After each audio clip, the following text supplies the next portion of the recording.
good morning, everybody. It's Hammer. Today is Monday, April 22nd, 2024. I, of course, with Originator Success here, the Daily Mortgage Rate Update, the only place on the web where you get to join me live each and every day at 9:30 a.m. Eastern Time. Talk about what's going on with rates and pricing each and every day. If you're here live, say good morning. Love to hear from you. If you're watching the replay, love to hear from you too. Go ahead and give me a hashtag replay in the comments, whether you're on Facebook or YouTube. Either way, let me know that you were here. Also, let me know what you think of the commentary. Don't forget to smash that like button, tag an LO friend, share us in a group. If you're on YouTube, go ahead and subscribe. How could someone have scanned a QR code that I haven't put up yet? I don't know. I think this thing's glitching today. Anyway, go ahead and smash that like button, tag an LO friend, share us in a group, all that good stuff. Remember, if you'd like, you can go ahead and sign up to get our free email lock advice to your inbox each and every weekday morning. www.ratelockadvice.com. Get an email with the abridged version of everything I chat about here on the live show. You can also get our text alerts, www.ratetextalerts.com. $7 a month. You can't beat them. You should join them. If you'd like a text reminder to join me live here in the mornings, go ahead and go to hmmr.io/reminder. My little vanity URL, hmmr.io/reminder. Also, you should check us out at originatorssuccess.com and find out how you can get loans from Google and social media. Check us out at originatorssuccess.com. Talk to my man Austin. Set up a demo. We're doing live demos this month just to see how they perform and if we answer questions better than with the recorded demo. So check us out at originatorssuccess.com. So anyway, who do we have here this morning? Go ahead and say hello. Let me know that you're here, and let's see who we've got. First name on the list is Mr. Tim Klyla. Good morning, sir. Great to have you here. Great to see you. How is the weather up in Michigan, by the way? It's 36 freaking degrees here in the mountains this morning. It's cold. It's always that kind of spring weather that we get where we get teased with some 75 degrees, 80 degrees, and then it goes to 36 degrees. It's cold here. So how is it over by you in Michigan, Tim? I got Ms. Bobby Searson here this morning. Good morning, Ms. Searson. Great to have you here. Ron Siegel from the Ron Siegel Radio Show. Good morning, sir. And today is National Jelly Bean Day. I have a friend, Doug Adamczyk. He's in the mortgage business. He likes those Brock jelly beans, like the old cheap ones, right, from Easter. I'm a Jelly Belly guy myself. I know, a little gourmet, a little bouge. What do you prefer? Let me know. That's the question of the day today, since Mr. Ron Siegel told us about National Jelly Bean Day. What is your preferred jelly bean? Are you a Jelly Belly kind of guy or gal, or are you a Brock's? You know what I mean by Brock's, BRACH, the old just sugary ones. And do you like black jelly beans? Does anyone like black jelly beans? I'm not a black jelly bean guy. Brandy Brickler, good morning. As always, I'm sure you're out there championing for the rights of the veterans. We got Randy Rogers here this morning, Scott Mincer, Mallory Fotiadis. Good morning, y'all. Great to see all of you here. Allison Dent, Michael Love, Rob Stewart, Cash Knees. Cash, haven't seen you in a while. Hope you're doing well, my friend. Let's see. Kyle Mazikis. Tim says it is cold, but clear skies. Yeah, that is nice. It is nice when there's clear skies. Mr. Armando Sandoval in Jamaica. Good for you, Mr. Armando. Great to see you, my friend. And glad that you are enjoying life and living your best life. Ron said, wonderful weather here in SoCal. SoCal does have wonderful weather. It's just their politics that are a little whatever. Brandy's a Jelly Belly gal. Tim Klyla's a Jelly Belly boy.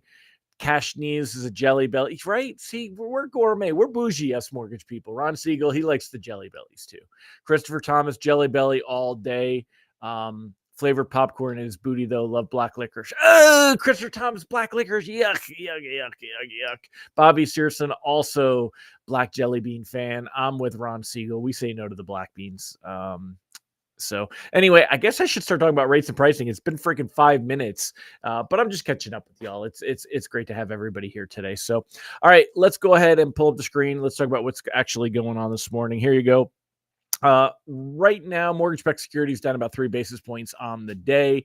You'll notice that we're tracking that 6.0 coupon now. It's at 99.28. Really, we formed kind of a flattening here. Let me take a quick screenshot of this. It's easier for me to draw some arrows if I take a screenshot here. So we're going to take a quick screenshot of this. I want to show y'all that we've got, here you go. And here you go. Like this. Oops. Nope, that's not what I want. Delete. So basically, You see it right here. This is the bottom of the CPI. Remember when we got CPI inflation? That was the bottom. That kind of forms the top of this current range. And the bottom of this range is basically right around the lowest point that we hear. It's right around 99. This is 99.10 actually. But I would even put it up to about here, even though we did drop below it. And technically, if you're watching technicals, you would argue that this is the low point of that range. I think we're actually kind of, you could see here that we opened right near this low here. That's kind of the area here. I'm going to actually put that there and say that this was a small break in that range, even though, again, arguably you could put it there. This is a much tighter range than you may see other folks view. I think this is where we're going to stay this week. I actually think we could even bump this down a little bit. I don't think bonds are going to go up all that much. I think it's going to be very much this way. This is my prognostication. You use a nice big word. This is what I think is going to happen to rates this week, but we're basically in there. This week, let me just click on that again. So this week, really, we're not going to see much movement. We've got the PMI data coming out tomorrow. Today, there's nothing. Fed speakers are all back on their blackout period. So there's no Fed speakers. 10 days before the Fed meeting, no speakers starting on last Saturday. This is past Saturday, right? So we will have no Fed speakers this week after having a plethora of them last week and all of them telling us the same thing. So this week, there's really not any economic data. There's the PCE inflation data on Friday. That's going to be a little bit better than the CPI inflation data because it doesn't put as strong of an emphasis on the shelter component. And the shelter component really kicked our ass with that CPI data. But the PC data is not going to come in exceptionally well, and it's not going to shake anything up and improve anything all that much. We've got PMI data coming out tomorrow. That's going to get a little bit of market movement. But overall, we're very likely to see rates stay very much in the range of where they've been for the week. And we'll see probably another week of this. So when you look here, we were, basically 7 3/8 to 7.5 is what we're looking at. And that should be where we stay. Hopefully we've capped out at that 7.5 mark. As long as we don't see any momentum build with talk of rate hikes, we'll be capped out at the 7.5. We won't go much higher than that, if any at all, right? So the belief is that the Fed will not have to cut rates all that dramatically. But right now, the belief is also the Fed will not have to raise rates at all. If we start to see a lot of speculation that the Fed will have to raise rates, that would be bad. Well, what would cause that? Well, next week we've got a Fed meeting on May 1st. That's on Wednesday. We're going to have the jobs data on May 3rd. That's the Friday. We're going to get the BLS jobs report. We're going to have your JOLTS data coming in next week. So next week has all of the jobs data and the Fed meeting. But it's unlikely that markets look at that and change their opinion and their speculation of what the Fed does. Over here, I've got that chart, and I want to go a little bit deeper on this.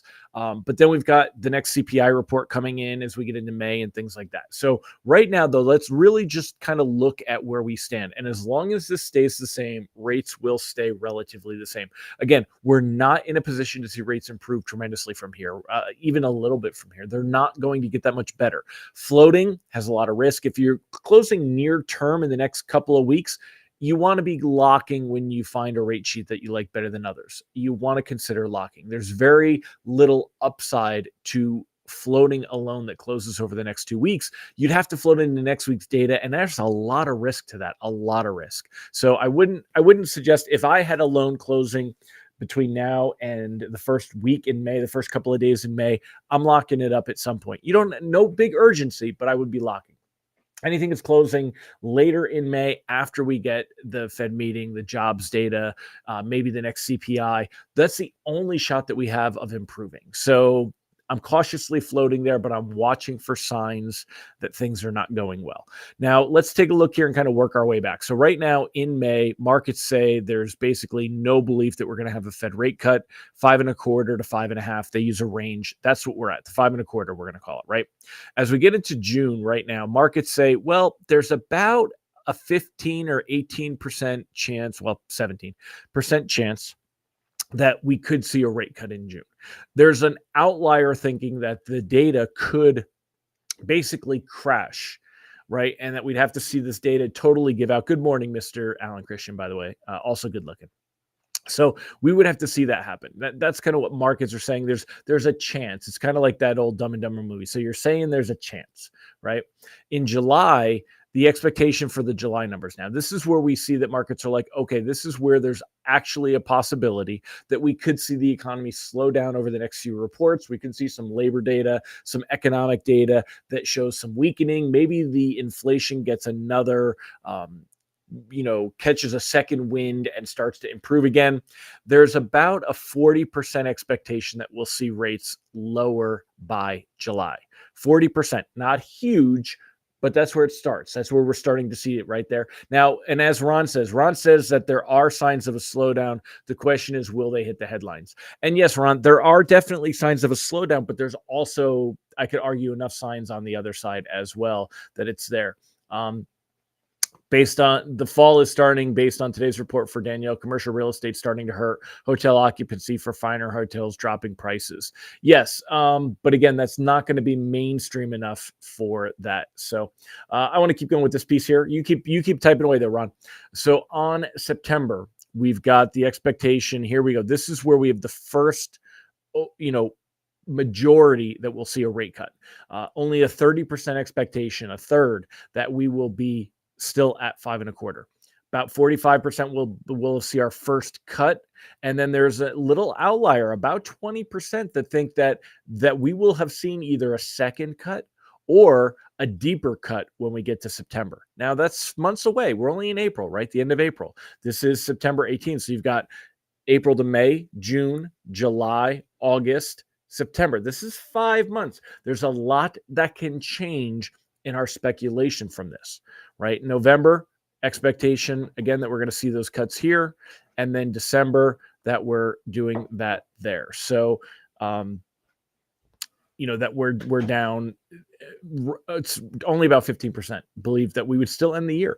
The majority believe we will have at least one cut. And then actually the majority believe we'll have more than one cut because you have to add all these together, right? So you got 32, run that to 33, 14 is 47 and 3. So that's a 50%. The majority believe we will actually see at least two cuts, right? 50% believe that we will see at least two cuts, and just below 50% believe that we will be 49.3% believe that we will be at one cut or no cuts. So it's almost a 50-50 split that will be more than one cut. If you believe that we'll see at least one cut, the majority believes we'll see at least one cut. So Sean says, do you think the market is pricing in September cuts due to the election? Even the election will have no bearing on cuts, which would cause the market to get worse end of year. You know what? To say that they're pricing in September cuts because of the election, the answer is yes. Not necessarily that the Fed will cut. Remember, if the Fed were to cut rates in order to arguably improve before the election, that kind of a thing, it takes time for all of that to hit the economy. So if you were arguing for real that the Fed was trying to manipulate the politics and to improve the economy, the Fed would actually cut rates now. Like they would do a Fed rate cut in May or project one, put out this feeling that we're going to get one in June, because that would overheat the economy. And they could argue that the inflation was temporary or that kind of a thing. That's my belief, right? I don't think that the Fed really cares that much about who's getting into office enough to try to manipulate that. You're talking about 19 different Fed members that would have to be involved in this and how it would happen. And I don't think the Fed is trying to champion a particular party.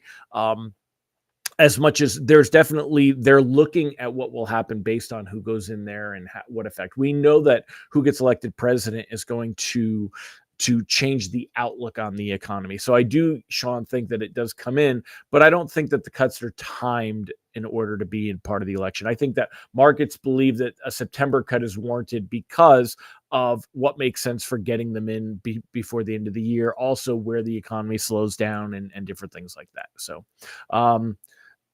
and Facebook says, are these the same people who forecasted that we'd be in the fives by now? If you're talking about for mortgage rates, I mean, again, it's impossible at this point to push out there. We keep seeing signs that like we were getting better and then it comes off the table. Keep seeing signs that it's getting better and it's coming off the table. All we can do is prognosticate what's actually happening in front of us. And again, when you look at what quote unquote should have happened when the Fed raised rates. We should have seen things improve. We should have seen the economy slow down. Problem is that we're seeing huge amounts of credit. People are spending.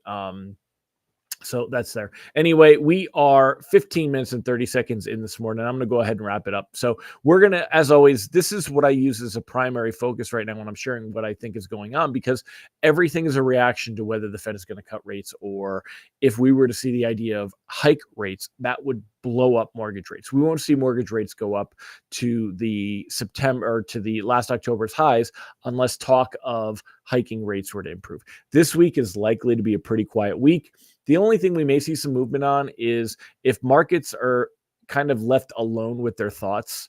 That's always the thing, if you will, right? If markets are left alone with their thoughts and what they're going to believe for the week, they don't have any real data, nothing to go on. But I think that the current outlook is pretty solid. We really saw that huge pivot after the CPI inflation data. That's when markets started to price in the idea of 1 or 2 rate cuts for the year instead of 3. And that's where they'll stay. Next week, we're going to get the actual Fed meeting on May 1st. We're going to get the jobs data on May 3rd. We're going to get inflation data coming in following I think it comes in on the 14th. I'll double check, but we'll be right around there. So that's what we're really waiting on to see where rates go from here. Otherwise, it's just a matter of getting out there, telling people, hey, these are the rates. Go buy a house or think about refinancing, and we can always refinance you again when the rates drop. So, all right, my friends, I hope you all have a fantastic day. I will see you tomorrow. And again, I'm not going to have really all that much different to say. The PMI data tomorrow comes out, I think, around 10 a.m. Let me take a look. What time does the PMI data come out tomorrow? Let's make this full screen. Is it an 8:30? I always forget. I think PMI might be an 8:30. Yeah, it's 10 o'clock.